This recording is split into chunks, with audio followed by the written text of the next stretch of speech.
বেঙ্গালুরুতে যে হত্যা হইল হত্যা তো একটা 3 বাচ্চার মা 28 বছর বয়সে একটা নারী কাজ মানে উনি এক গৃহচালিকা হিসেবে কাজ করতো। আমি যখন রিপোর্ট করলাম একদম উনি একজন গৃহকর্মী হিসেবে কাজ করতো একটা রেসিডেন্সিয়াল এরিয়ায়।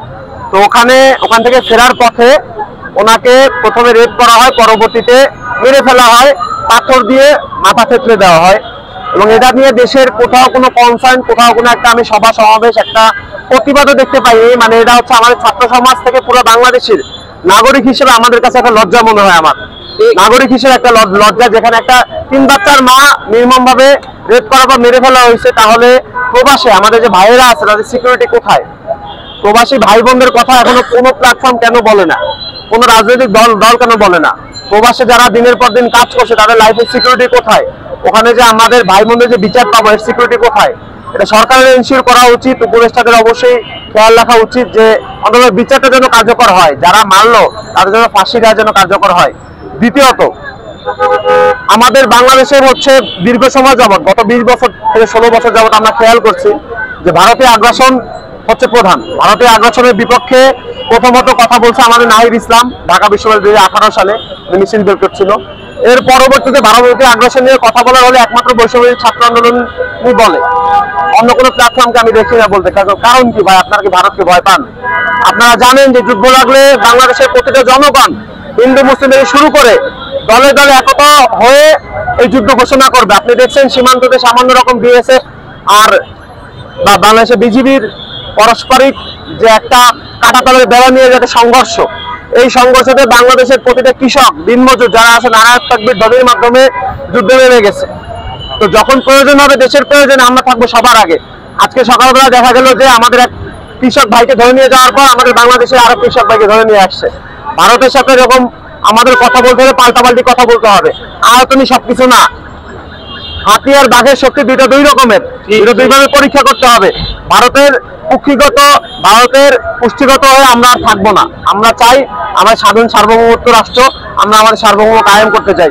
কোনো একটা বিষয় নিয়ে ভারত কেন কথা বলবে? আমাদের দেশ নিয়ে ভারত কেন কথা বলবে? আমার কথা হচ্ছে এটা। জি ভাই, আপনি কি মনে করছেন যে হিন্দু মুসলিমদের দাঙ্গার যে বিষয়টা আগে একবার তৈরি করার চেষ্টা করেছিল ভারত, সেটি কি এই হত্যা দিয়ে আরেকবার চেষ্টা চালানো? এটা অবশ্যই, এটা ওরা প্রতিবারই ট্রাই করতেছে বিভিন্নভাবে। আপনারা দেখতে পাচ্ছেন যে দেশের মধ্যেও রাজনৈতিক দলগুলোর মধ্যে একটা বিভেদ তৈরি করা এবং কিছু রাজনৈতিক দলকে ইন্ধন দেওয়া, এগুলো ভারতের আগে থেকে কাজ।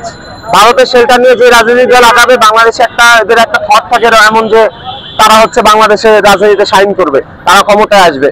আর বাংলাদেশ দেশটা মূলত এখন হয়ে গেছে যে আসে সেই খায়, যে আসে সেই খায়। আমাদের উপদেষ্টারা, আমাদের যত বৈষম্য ছাত্র আন্দোলনের সামনের সারিতে যারা আছে তারা একাধারে ফেসবুক পোস্টের মাধ্যমে জানান দিয়েছে যে প্রতিটা ব্যাংক অ্যাকাউন্ট থেকে শুরু করে এভরি সিঙ্গেল পেনির হিসাব দিতে তারা রাজি আছে।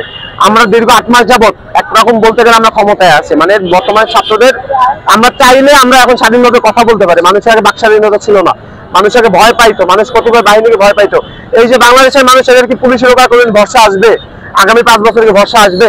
আমরা হার্ট অ্যান্ড সোল ট্রাই করতেছি যাতে পুলিশদের উপর মানুষ ভরসা আনতে পারে, প্রতিটা বাহিনীর উপর যেন মানুষের ভরসা থাকে। বাংলাদেশের একটা খারাপ একটা সময়ে আমাদের বাহিনী ভাইদের যে একটা সামনের সারিতে গিয়ে যে একটা মানে যুদ্ধের যদি একটা পরিস্থিতি তৈরি করতে না পাওয়া, তাদের যে একটা প্রতিপাক্ষিকে শক্তপোক্ত জবাব না দিতে পারা, এটাও আমাদের জন্য লজ্জাজনক। আমি বলবো প্রতিটা বাহিনীর দেশপ্রেম একদম অন্তরে ধারণ করা উচিত। বাঁচলে গাজী, মরলে তো শহীদ। দেখা যাচ্ছে বৈষম্য বিরোধী ছাত্র আন্দোলনের ব্যানার থেকে প্রতিবার সবকিছুর হচ্ছে আপনারা প্রতিবাদ জানাচ্ছেন। হ্যাঁ, আমরা প্রথম দিকে দেখেছিলাম বিভিন্ন রাজনৈতিক মহল থেকে বিভিন্ন সব প্রতিবাদ জানাচ্ছে। হ্যাঁ, কিন্তু এখন আপনার কি মনে হচ্ছে না যে রাজনৈতিক মহলগুলো একটু সরে দাঁড়িয়েছে? আপনারা কি মনে করছেন? রাজনৈতিক মহলগুলো মূলত ভাই চাচ্ছে নির্বাচন, এক কথায়।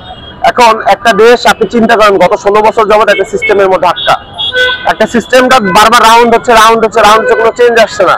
টোটাল সিস্টেমটা চেঞ্জ করতে হবে ভাই। সিস্টেম চেঞ্জ করতে আপনার নির্বাচনী 10 বছর পরে দেওয়ার দরকার পড়ে। জনগণ যদি মনে করে বাংলাদেশের জনগণ ভাই ঘুমন্ত বাঘ, বাংলাদেশের জনগণ কোন দিন কখন নেমে যাবে একসাথে কেউ জানবে না।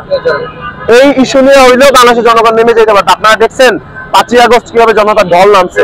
Every singular person, DC MP থেকে শুরু করে রাস্তার সামান্য রিক্সাওয়ালারা একই ভ্যানে, একই রিক্সা, একই পদযাত্রায় হাঁটছে বাংলাদেশে। কেন? স্বৈরাচার ফ্যাসিস্ট কেউ পছন্দ করে না, সে যেই হোক। বাংলাদেশের জনগণ চায় তরুণ নেতৃত্ব। আপনি